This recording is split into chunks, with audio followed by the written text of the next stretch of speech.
옆에 있는 성도하고 인사합니다. 사랑합니다. 축복합니다. 어떤 나이든 자매가 결혼에 대해서 항상 핀잔을 들었습니다. 왜 시집을 안 가냐? 왜 남자친구는 없냐? 이런 얘기를 항상 듣는 거예요. 그런 소리를 들을 때마다 이 자매는 항상 성경 구절까지도 인용하면서 대꾸를 합니다. 고린도전서에 가서 보면 결혼한 자도 잘하거니와 결혼하지 아니하는 자는 더 잘하는 것이라 이런 말씀도 있어. 남자는 다 늑대야 하면서 계속 미루고 핀잔을 이렇게 대꾸를 합니다. 근데 어느 날 이 자매가 청첩장을 돌립니다. 아니 혼자 사는 것이 더 좋다면서 남자는 다 늑대라면서 왜 어떻게 이 결혼을 하게 되었어? 이 자매가 이렇게 이야기합니다. 늑대도 밥이 필요하잖아. 그랬다는. 먼저 데살로니가전서 5장 16절에서 18절 말씀 한번 보겠습니다. 항상 기뻐하라, 쉬지 말고 기도하라, 범사에 감사하라. 이것이 그리스도 예수 안에서 너희를 향하신 하나님의 뜻이니라. 예수님께서 이 세상에 오신 이유는 너무나 간단합니다. 하나님의 뜻을 이루어 드리기 위함이지요. 그럼 하나님의 뜻을 이루어 드린다는 것은 그것이 곧 주님의 마음이었고 그것이 곧 하나님의 마음이었습니다. 그러니까 예수님은 하나님의 마음, 하나님의 뜻을 이루어 드리기 위해서 이 세상에 오셨단 말이에요.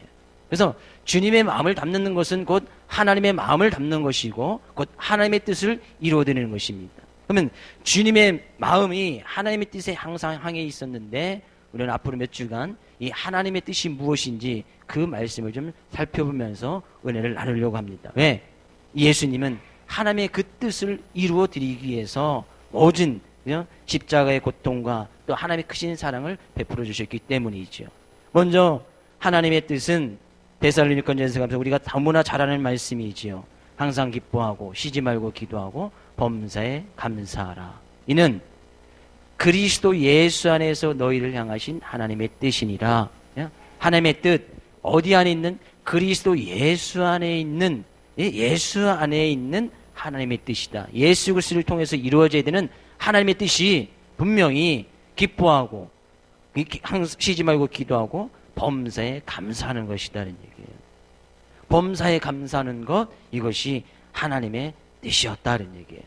오늘 맥주감사주의를 맞이하여서 우리가 이런 감사하는 마음이 주님의 마음이었고 하나님의 뜻인 것을 생각해 보기를 원하는데, 이 맥주감사주의에서 제가 좀 말씀을 드리려고 해요. 지난 2년 동안 저희들 맥주감사주의를 드리진 않았습니다. 제가 지금 우리나라에서 맥주감사주의를 드리는 것은 구약시대에 나오는 그런 맥주감사절을 드리는 것은 아니에요. 그러니까 구약시대의 모든 절기, 특히 하나님께서 3대 절기를 말씀하셨는데, 유월절, 그죠? 유월절, 무교주를 통해서 드리는 그 유월절, 그 다음에 우리가 알고 있는 그 맥주절, 그죠? 칠칠절이라고 하고, 초실절이라고도 하고, 또 수장절, 우리가 아는 추수감사절, 크게 절기가 3가지가 있었습니다.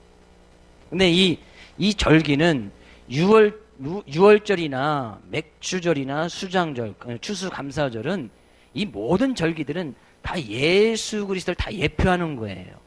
그러니까 유월절 어린 양 예수님을 예표하고, 또 이 감사를 드리는 것도 예수님을 예표하는 거고, 추수감사하는 것도 다 예수님을 예표하고 예수님 나타내기 위해서 그런 절기를 하나님께서 만드셨단 말이죠.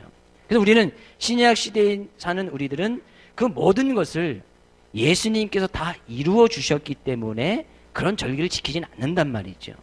그러면 우리가 맥주절을 드리는 것은 구약시대에 나오는 그 맥주절을 드리는 것이 아니라, 그죠?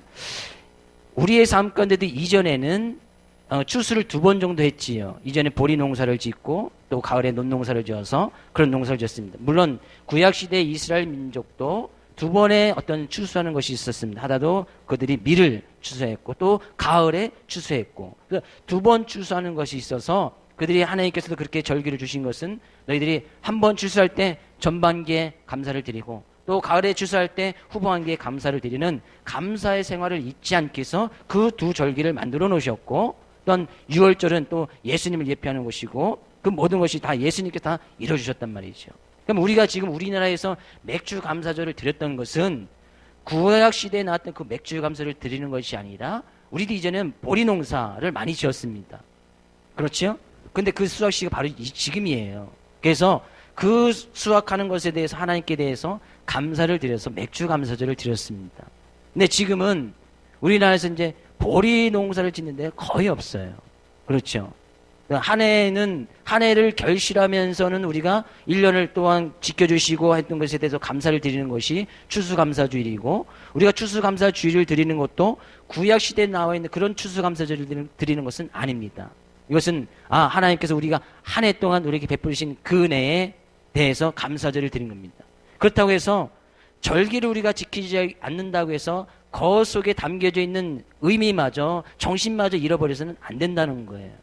왜 그들에게 맥주절을 주셨는지, 유월절을 주셨는지, 추수감사절을 주셨는지 그 의미와 그 정신을 우리가 그대로 받아들여야 된단 말이죠.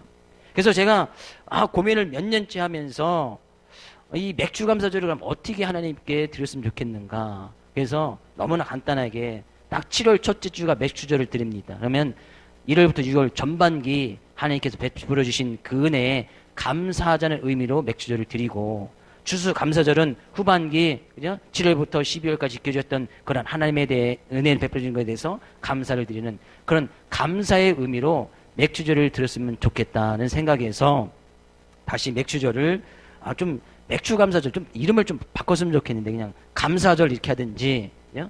그래서 7월 첫째 주는 그냥 감사절, 그죠? 그리고 11월 셋째 주는 우리가 드리는 추수감사절, 이렇게 감사절을 2번 드리는 것으로 이해하시면 되겠습니다. 이해되시죠?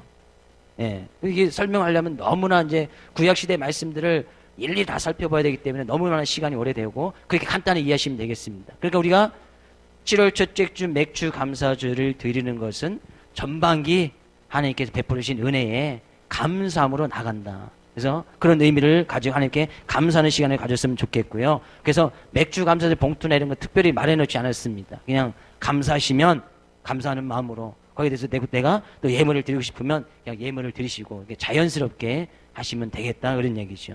그런 의미에서 우리가 오늘 본 말씀을 통해서 진정한 하나님께 감사를 드리는 것이 무엇인지, 주님께서도 하나님의 그 범사에 감사하는 하나님의 뜻을 이루어드리기 위해서 이 세상에 오셨는데 그 감사라는 것이 무엇인지 우리가 생각해 봐야겠다는 얘기죠. 1절 말씀에 가서 보면요, 다시 한번 볼까요? 본문 1절 말씀. 온 땅이여 여호와께 즐거운 찬송을 부를지어다. 즐거운 찬송. 전 여러분 삶 가운데 먼저 축복된 말씀을 드립니다. 삶 가운데 즐거움이, 즐거워서 막 저절로 나는 그런 노래가 삶 가운데 차고 넘쳐나기를 주의 이름으로 축복을 드립니다. 삶 가운데 항상 기쁨이 넘치시기를 바라시지요? 삶 가운데 항상 감사가 넘치시기를 바라죠? 네. 믿음대로 될지어다. 그죠? 그렇게 우리들 삶 가운데 항상 감사와 기뻐서 그런 노래들이 막 너무나 기쁘면 흥얼흥얼 되잖아요.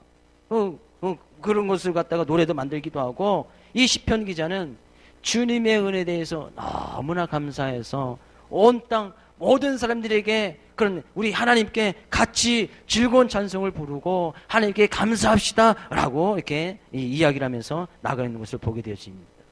왜 이 시편 기자가 하나님께 그렇게 감사함으로 나갔을까? 그러기 위해서는 하나님이 어떤 분이신지를 잘 알아야 됩니다. 하나님이 어떤 하나님이신지 오늘 본문 3절 말씀에는 이렇게 이야기를 하고 있습니다. 3절 읽어볼까요? 여호와가 우리 하나님이신 줄 너희는 알지어다. 그는 우리를 지으시니요 우리는 그의 것이니 그의 백성이요 그의 기르시는 양이로다. 여호와가 우리 하나님이신 줄 너희는 알지어다. 그 하나님이 어떤 하나님이라는 거예요? 그는 우리를 지으신 자시요. 그러면 우리를 지으셨다는 것은 우리의 창조주가 되신다는 거예요. 그는 우리는 그의 것이니, 그의 것이라는 것은 주님께서, 여호와 하나님께서 우리의 주인이 되어 주신다는 거예요. 그죠? 우리의 주인이시라는 거예요. 우리는 그의 백성이니, 그의 백성이라는 것은 여호와 하나님은, 우리는 백성, 여호와 하나님은 왕이시라는 거예요. 그의 기르시는 양이로다. 그럼 여호와 하나님은 우리의 목자가 되어 주신다는 거예요. 이 시편 기자는 그런 하나님을 만났습니다. 나의 인생의 창조주 되신 하나님, 나의 삶 가운데 인생의 모든 것 주인 되신 하나님, 나의 삶 가운데 왕 되주시고 나의 삶 가운데 목자 되신 그런 하나님을 만났단 말이에요. 그 하나님을 만나니까 그 하나님을 그 하나님께 감사와 찬양을 안 드릴 수가 없는 거예요. 저는 그런 하나님, 여러분의 하나님 되어지기를 주의 이름으로 축복을 드립니다. 하나님 어떤 하나님이요? 창조자 하나님, 우리의 인간의 모든 것을 지으신 하나님, 토기장이 되신 하나님께서 진흙을 빚어서 우리의 모양을 만드시고 거기에 생기를 불어넣어서 하나님의 형상을 닮아가는, 하나님의 형상을 담을 수 있는 그런 아주 귀하고 존귀한 그런 존재로 우리를 빚으셨다는 거예요. 옆에 있는 성도를 받아보십시오. 얼마나 아름답습니까? 정말 존귀하게 보이십니까? 옆에 성도 얘기합니다. 정말 존귀하십니다. 한 번 더 반대편의 성도님에게 정말 아름답습니다. 하나님께서 우리를 그렇게 빚어 놓으셨다는 거예요. 그러니까 우리는 외모를 가지고도 불평불만하거나 짜증내는 일은 없어야 될 것이다는 얘기예요. 요즘요 우리나라에서 성형하는 기술이 세계 최고랍니다. 성형 기술이 세계 최고의 수준이래요. 그래서 한국에 성형 받으러 오는 외국인들이 강남의 그 많은 성형외과에 방학 때나 거기 그 날에 쉬는 날이 되면 꽉 예약으로 꽉꽉 찬다는 거예요. 성형외과 의사 되십시오. 병원이 가능성이 있습니까? 할렐루야. 성형, 외모에 자신이 없고 불만이 있으니까 그걸 고치러 온다는 거예요. 고쳐와서 수백만 원씩, 수천만 원씩 들여가면서 외모를 고치는 거예요. 저는 여러분의 행위나 몸매나 얼굴의 견적이 수백만 원, 수천만 원 난다 할지라도 절대 성형 받지 않기를 주의 이름으로 축복을 드립니다. 왜요? 하나님께서 가장 아름답게 빚어놓은 그 형상에 왜 인간의 붓을 대고 인간의 칼을 대냐 그런 얘기죠. 돼야 되겠습니까? 안 돼야 되겠습니까? 그럼 외모를 좀 자신 있게 보이시는 방법을 제가 가르쳐 드릴게요. 성형하지 않고도. 여러분 옷 사러 가시면, 그죠?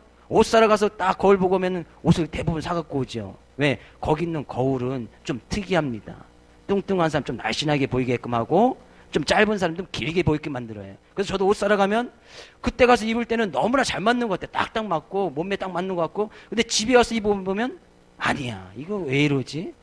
거울을 옷가게 걸로 바꾸십시오. 예? 그러면 외모에 대해서 좀 자신감이 생깁니다. 그렇죠? 밖에 나가서는 안 보이니까 집에서 딱 이쁘게 보고, 그래서 굳이 외모에 대해서 불평불만을 늘어놓을 이유가 없다는 거예요. 왜?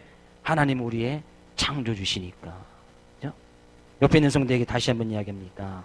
정말 아름답습니다. 그래요. 여러분 모두 하나님께 예배드린 모두가 정말 아름답게 보여요. 하나님께서 그렇게 우리를 지으셨단 말이에요. 하나님께서 우리의 창조주가 되어주신단 말이에요. 그 하나님을 만나고 나니까, 그죠? 수백만 원, 수천만 원 견적 제가 다 여러분 벌게 해드린 거예요. 그죠? 딱 보면 수백만 원, 수천만 원 견적 따면 제가 다 여러분 벌게 해드렸으니까 하나님께 감사하십시오. 그 하나님은 우리의 어떤 되신데 우리의 주인이 되어주신다. 우리 인생의 주인, 삶 가운데 모든 것의 주인 되어주시겠다는 거예요. 그러니까 그 하나님은 우리의 왕, 우리가 믿고 따라야 할 분, 오직 만왕의 왕 되신 분이 왕 여호와 하나님이시.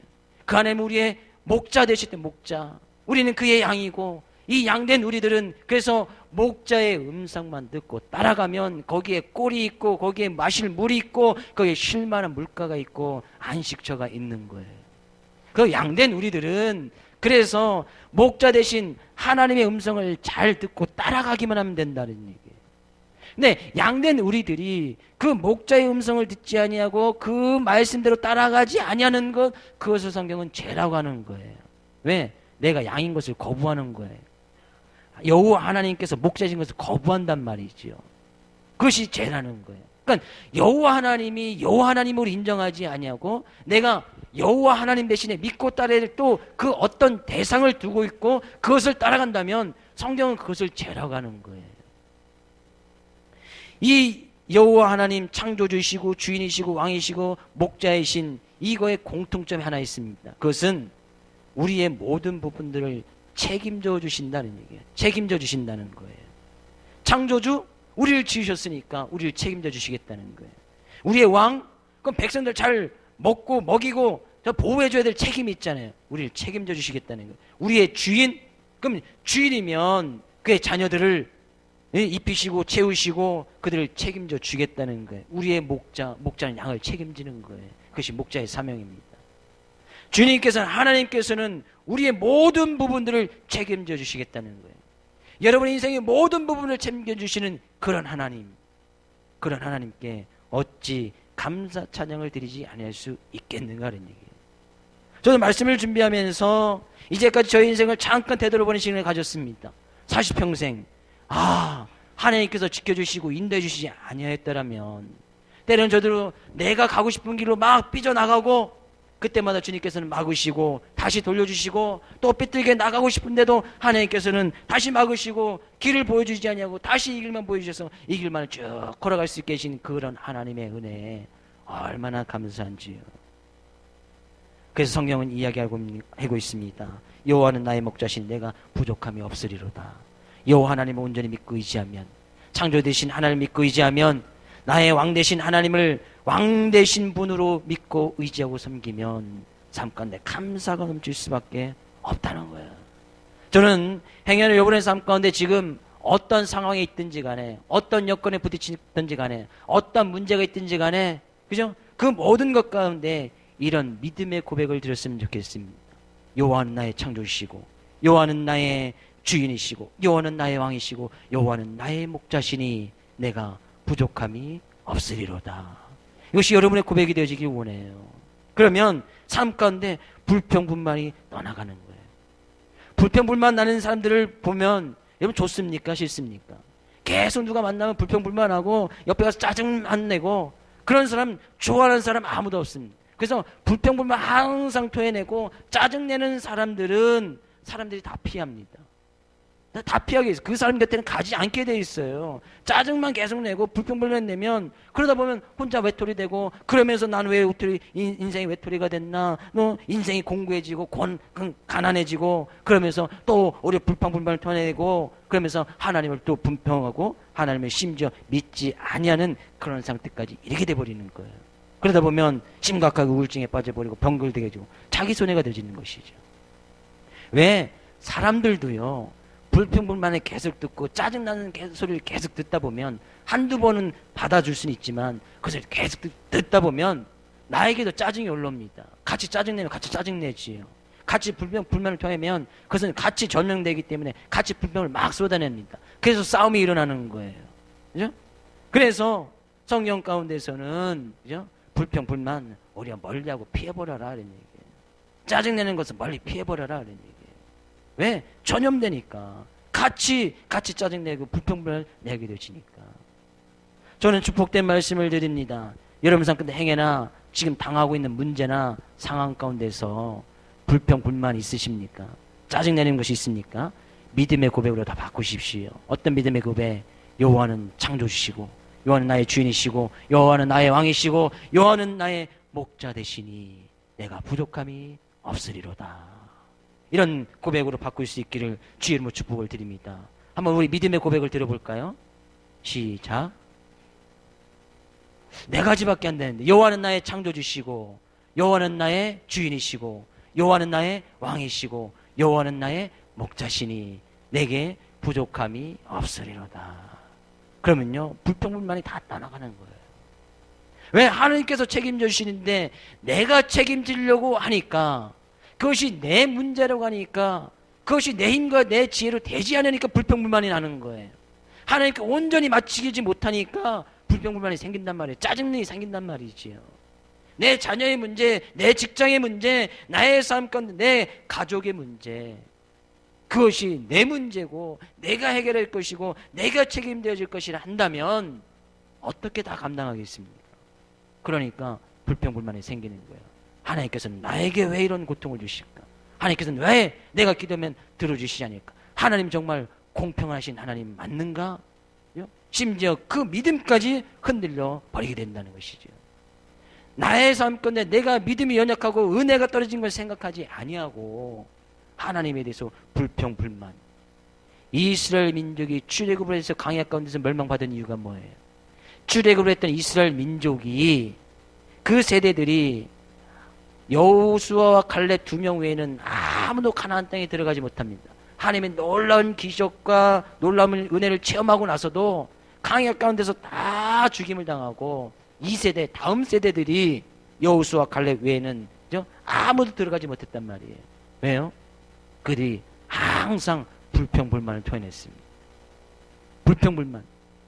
성경에 가서면 그들이 10번 이상이나 나한테 불평불만을 표현했다. 내가 그래서 그 말씀 그대로 듣고 불평불만 행거 그대로 내가 행해 줄 것이다. 그들이 불평불만 때문에 가나안 땅에서 다 죽임을 당했다는 거예요. 불평불만도요, 하나님께서 한두 번은 들어줄 수 있습니다. 계속 들으면 하나님께서 그 이야기를 듣고 그대로 행해버리는 거예요. 하나님은 불공평하신가 봐? 그러면 불공평하게 만들어버리는 거예요. 하나님 나의 삶 가운데 함께 하시지 않는가 봐? 그럼 하나님께서 그 말씀 그대로 듣고 하나님께서 함께 해주시지 않는 거예요. 저는 여러분 삶 가운데 이런 믿음의 고백으로 감사함이 넘쳐나는 귀한 삶의 모습 되어지기를 주의 이름으로 축복을 드립니다. 그래서 우리는 그의 백성이고 그의 지음을 받은 자고 그의 양이고 그의 거신이 우리의 몸으로 항상 하나님께 영광을 돌리는 삶을 살아가야 된다는 거예요. 그러면 하나님께 영광을 돌린다는 것은 여호와 창조주 하나님을 인정하는 거예요. 만왕의 왕 되신 하나님이 인정하는 거예요. 그분이 나의 삶 가운데 주인 되는 것을 인정하는 거예요. 그분이 나의 삶 가운데 목자인 것을 인정해야 된단 말이죠. 고린도전서 6장 19절 20절 말씀 가서 볼까요? 같이 읽어보겠습니다. 너희 몸은 너희가 하나님께로부터 받은 바 너희 가운데 계신 성령의 전인 줄을 알지 못하느냐? 너희는 너희 자신의 것이 아니라 값으로 산 것이 되었으니 그런즉 너희 몸으로 하나님께 영광을 돌리라. 우리의 몸은 우리 것이 아니라는 이런 믿음의 고백을 바울 사도도 드립니다. 값으로 산 바 되었다. 주님께서 우리를 자기의 몸을 들여가면서 우리를 사신 바 되었다. 그럼 우리의 인생의 주인이 바뀌어버렸다는 거예요. 주님께서 빚값으로 사셨으니까. 그러면 우리는 삶의 모습으로 하나님께 영광, 우리의 몸으로 하나님께 영광을 돌려야 될 것인데 먹든지 마시든지 무엇을 하든지 다 하나님께 영광을 돌린다는 것은 창조주 하나님을 기억하라는 거예요. 그분은 우리의 인생의 주인인 것을 기억하고 그분은 우리의 삶 가운데 목자 되시고 우리의 삶 가운데 주인이신 것을 기억하라는 거예요. 그러면 우리는 함부로 먹든지 함부로 마시든지 함부로 아무거나 행하든지 할 수가 없는 것이죠. 그렇게 사는 삶의 모습이 하나님께 영광을 돌리는 모습이다는 얘기예요. 그렇게 하나님께 영광을 돌리다 나가다 보면 우리의 삶 가운데 저절로 기쁨의 찬양이 넘치고 감사함이 나올 수밖에 없다는 얘기예요. 성경 가운데 오늘 본문 말씀 가운데 우리가 감사해야 되는 이유를 또 한 가지 이야기를 하고 있습니다. 4절 말씀 가서 볼까요? 4절 감사함으로 그의 문에 들어가 찬송함으로 그의 궁정에 들어가서 그에게 감사하며 그의 이름을 송축할지어다. 감사함으로 문을 열고 삐짓고 들어가야 뭐가 나온다는 거예요? 그게 궁정이 나온다는 거예요. 감사함으로 그의 문에 들어가 감사함으로 문을 열어야 그곳이 궁정이 되어진다는 거예요. 궁정, 왕이 사는 곳, 그것이 곧 천국이 되어진다는 거예요. 여러분의 가정도 감사함으로 문을 열고 가정을 딱 들어가야 그 가정이 궁정이 되는 거예요. 불평, 불만함으로 그 가정에 들어가면 그 가정은 궁정은커녕 지옥이 될 수 있다는 얘기예요. 아내의 문도 감사함으로 열고 들어가야 그것이 궁정이 되는 거예요. 남편의 문도 감사함으로 그 문을 열고 들어가야 그곳이 궁정이 된단 말이죠. 직장의 문도 감사함으로 열고 들어가야 그 직장이 궁정이 된다는 얘기예요. 감사함으로 들어간다는 것은 그것을 위해서 만족하고 하나님이 주신 은혜에 대해서 만족하고 그래야 그죠? 감사함이 넘쳐나게 되어진다는 얘기예요. 감사함이 넘쳐나는 거예요. 저는 여러분의 자녀가, 여러분의 가정이, 여러분의 남편과 아내의 삶 가운데서 그 삶의 모습이 바로 곧 궁정, 왕궁, 천국이 되어지기를 주의 이름으로 축복을 드립니다. 옆에 있는 성도에게 얘기합니다. 성도님이 왕궁입니다. 성도님 왕궁이에요. 그러면 그 속에 막 들어가고 싶잖아요. 여러분 청와대 구경 가보고 싶지요? 안 가보고 싶습니까? 저는 기회가 되면 좀 가고 싶은데 그 앞은 몇 번 이렇게 지나갔어요. 그냥 뭐 차들이 지나다닐 수 있으니까 검시 검문은 하지만 몇 번 지나가요. 지나갈 때마다 청와대 딱 한번 들어보고, 물론 그런 행사하면서 청와대 들어갈 수 있는 그런 행사를 하기도 합니다만, 저기에서 대통령, 물론 대통령에 대해서 그 자리에 있는 것은 정말 피곤한 일이에요. 그러나 그 청와대 궁금하잖아요. 어떤 모습으로 살까 대통령은. 물론 지금은야 지금 우리들이 사는 모습이나 대통령이 사는 모습이나 비슷비슷하지만, 예전에 왕들이 살던 그 왕궁의 모습을 보면, 어떤 사극이나 이런 것을 찍는 거 보면 정말, 그죠? 일반 사람들이, 민간인이 아무나 들어가지 못하는 그런 곳이 왕궁 아니었습니까? 근데 그곳이 감사함으로 열고 들어가면, 어떤 삶 가운데서 감사함으로 들어가면 그곳이 바로 곧 왕궁이 되어진다는 거예요. 그것이 천국이 되어진다는 거예요. 여러분이 교회 문 안을 들어올 때 감사함으로 이 예배의 문을 들고 들어왔습니까? 그러면 곧 이곳이 왕궁이에요. 이곳이 천국이란 말이죠. 하나님께 찬양을 드리고 예배 드리는 곳, 이곳이 바로 천국이다는 얘기예요. 믿으십니까? 그래서 우리는 천국 속에서 예배를 드리는 우리들은 그래서 기쁨과 즐거움이 넘쳐나야 되는 거예요. 예배를 드리면서 그런 것이 회복되어져야 되는 거예요. 삶 가운데 문제를 가지고 왔어도 예배당 문을 물고 딱 들어올 때 주님 앞에 그래도 내가 예배 드릴 수 있도록 인도하신 그 하나님께 감사함을 딱 들으면 예배 시간에, 찬양 시간에, 기도 시간에, 말씀 시간에 회복의 역사가 일어나고 치유의 역사가 일어난단 말이죠. 저는 그런 은혜가 매 예배 시간마다 여러분과 저의 삶 가운데서 일어나기를 주의 이름으로 축복을 드립니다. 바울 사도는요, 그의 삶 가운데서 항상 이렇게 자족하고 감사하는 마음이 차고 넘쳤어요. 그의 신앙의 고백을 볼까요? 빌립보서 4장 11절에서 13절 말씀입니다. 빌립보서 4장 11절에서 13절. 내가 궁핍함으로 말하는 것이 아니니라. 어떠한 형편이든지 나는 자족하기를 배웠노니, 나는 비천에 처할 줄도 알고 풍부에 처할 줄도 알아. 모든 일 곧 배부름과 배고픔과 풍부와 궁핍에 처할 줄 아는 일제의 비결을 배웠노라. 내게 능력 주시는 자 안에서 내가 모든 것을 할 수 있느니라. 바울사도의 고백이었어요. 자기는 궁핍에 처해 있어도, 쫄쫄 굶을 때도, 배고플 때도, 풍부에 처해 있을 때도, 만족하고 부족한 것이 없을 때도, 그때도 자기는 어떠한 형편인지 간에 자족하기를 배웠다. 거기에 대해서 감사함이 있었다는 거예요. 만족하고 감사했다는 거예요. 배고파도. 근데 이 믿음의 고백을 들을 때가 언젠가 보았더니, 그가 감옥에 갇혀 있을 때 이런 믿음의 고백을 드렸단 말이에요. 왕궁에서, 호화주택에서 잘 먹고 잘 살면서 만족하다, 배부르다. 우리도 그런 상황이 되면 다 그렇게 할 수가 있습니다. 그렇죠? 호화주택에서 잘 먹고 잘 살면서 집안에 일 부린 사람 한 30명씩 두면서 그 중에서 배부르면서 나 배불러, 나 만족해, 한참 감사해 라고는 누구든지 다 할 수 있다는 거예요.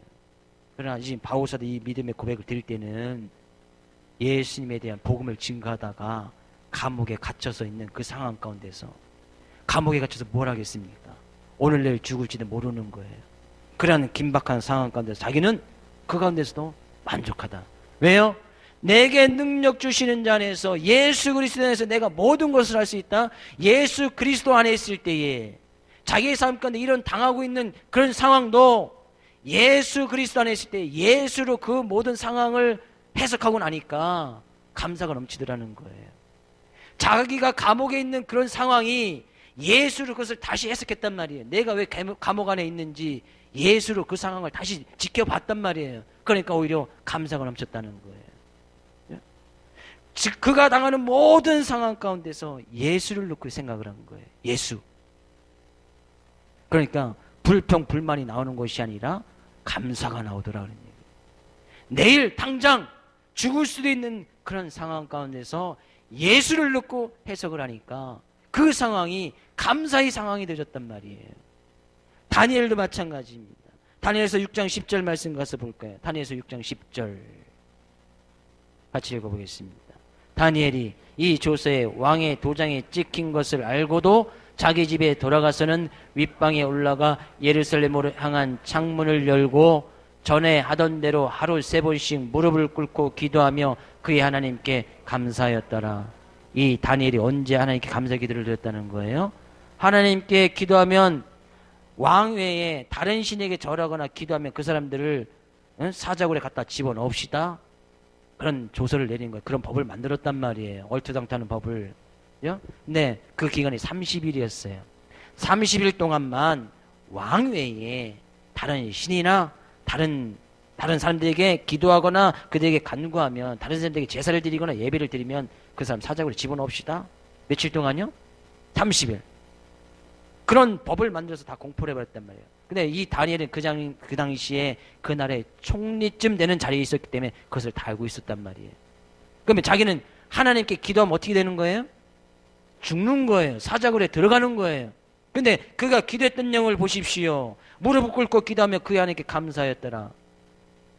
하나님께 뭐하러 감사했겠습니까? 하나님, 내가 기도하면 죽습니다. 하나님 감사합니다. 죽는데 감사하다는 거예요. 사자굴에 들어갔는데 감사하다는 거예요. 그가 당하는 상황을 하나님을 놓고, 하나님을 믿는 그 믿음을 놓고 다시 해석을 하니까 자기가 그렇게 지금 기도할 수 있는 그 자체도 감사한 거예요. 하나님께 감사의 기도를 드렸다는 거예요. 우리 생각에는 30일 기도 안 하면 되잖아요. 그죠? 30일 기도 안 하면 되는 거예요. 그 31일째 그 법이 이제 그 법은 30일만 딱 유효한 거니까 한 달 지나고 나서 기도하면 됐단 말이죠. 그래, 다니엘은 그걸 하는 거예요. 30일 기도하지 아니하면, 자기는 30일 기도하지 아니하면 영적으로 힘들어지고 영적으로 문제가 생기는 그것이 더 힘들었기 때문에 오히려 자기는 사자굴에 가서 사자밥이 되는 한이 있더라도 하나님께 기도하겠다는 얘기예요. 믿음의 생활을 하는 우리도 마찬가지예요. 30일쯤 기도 안 해보십시오. 어떻게 되겠습니까? 영적으로 반드시 문제가 생기고 병이 들립니다. 나는 30일 기도 안 해도 별 문제 안 생기던데. 그런 분들은 나의 믿음 상태를 한번 점검해 봐야 됩니다. 나 한 달 정도 예배 안 드려도 아무 일 안 생기던데 뭔 일 난 거예요. 그 사람이 뭔 일 났단 말이에요. 그것을 미처 느끼지 못했을 뿐이지요. 그러나 그것을 계속 쌓아두게 되는 거예요. 믿음의 사람들이 그래서 기도가 필요한 거예요.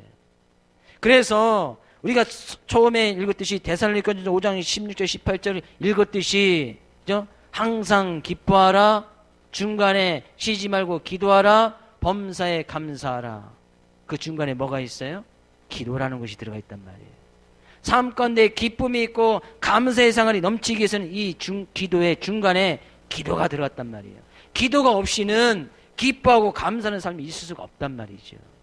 그래서 예수님께서도 겟세마네 동산에서 그 모진 시련을 당하기 그 전에도 예수님께서는 기도하셨고, 새벽에도 기도하셨고, 밤늦게도 기도하셨고. 왜? 기도가 있어야 하나님의 뜻이 무엇인지 분명히 구별할 수 있으니까 예수님도 기도하셨단 말이에요. 그래야 감사의 조건이 넘쳐나는 거예요. 나의 삶 가운데 왜 기쁨은 없을까? 나의 삶 가운데 왜 감사의 조건이 없을까? 하나님은 불공파신 하나님은 아니야. 나의 삶 가운데 기도의 생활은 얼만큼 하는지 나의 믿음의 상태를 점검해 볼 필요가 있단 말이에요. 기도하지 않고 불평불만하면 내가 기도하지 않기 때문이에요. 나의 삶 가운데 기쁨과 감사가 많이 없는 것은 그만큼 그 중간에 연결고리가 되어지는 쉬지 말고 기도하는 기도함이 많이 부족하기 때문이다. 다시 한번 축복된 말씀을 드립니다. 여러분 삶 가운데 쉬지 않고 기도하는 기도의 모습으로 기쁨과 감사가 차고 넘쳐나기를 주의 이름으로 축복을 드립니다. 그래서 기도하는 사람들은 언제든지 어떠한 상황이나 역겨운 가운데에서도 항상 이 예수를 놓고 해석하는 거예요. 감옥에 있어도 예수를 놓고 해석하면 거기서 감사가 넘치는 거예요. 사자굴에 들어가는 그 상황 가운데서도 예수를 놓고 생각하면 거기서 감사가 넘치는 거예요. 나의 자녀의 문제 가운데서도 예수를 놓고 해석하면 그 상황이, 그 자녀의 문제가, 그 직장의 문제가, 내 가족의 문제가 짜증나고 불평불만되는 것이 아니라 오히려 감사함으로 나가게 되어진다는 얘기예요. 한번 따라하겠습니다. 예수를 놓고 해석하고 예수를 놓지 않고는 해석하지 말자. 옆에 있는 성도에게 이야기합니다. 예수를 놓고 해석하겠습니다. 예수를 놓고 성도를 바라보니까 성도님이 어떻게 보이는 거예요? 정말 아름답게 보이는 거예요. 거기서 예수를 싹 빼놓고 보면 쫙 견적 2,500만 원 이렇게 보이는 거예요. 예수를 놓고 딱 바라보면 얼마나 아름답게 보이는 거예요. 여러분, 우리나라의 미모의 기준이 좀 많이 바뀌었습니다. 그죠? 이전에 아름다운 우리나라의 미모의 상은 약간 통통하면서, 그죠? A를 잘날 수 있는 그런 엉덩이를 가진 것이 우리 여인의 미모상이었습니다. 필리핀도 마찬가지. 필리핀도 지금 많이 미모의 여인인데 아름다운 상이 바뀌어졌는데, 선교사님이 한 군데 어떤 부족 가운데 가서 선교를 하려고 들어갔습니다. 지금 우리 알고 있는 한영희 선교사님 갔는데 그 부족 가운데 쫓겨났습니다. 왜 쫓겨났나? 정말 못생겼다는 거예요. 그럼 왜 못생겼냐? 그러니까 삐쩍 말라서 아기를 못 낳을 것 같아서 쫓겨났다는 거예요. 자기네 부족은 엉덩이가 이렇게 듬실하고 해서 아기를 쑥쑥 날려야 그 정말 미인인데, 선교사님 한번 보셨잖아요. 빼싹 말라갖고, 그죠? 주먹만 하시고, 어떻게 낳겠습니까? 그러니까 부족 가운데 아예 가서 예수도 증거하지 못하고 쫓겨났다는 거예요. 그들의 미인상은, 그죠? 애를 잘 낳을 수 있는 엉덩이를 가지고 있는. 그럼 물론 그렇다고 그런 건 아닙니다. 미모의 기준도 예수를 놓고 보면 정말 아름답게 보이는 거예요.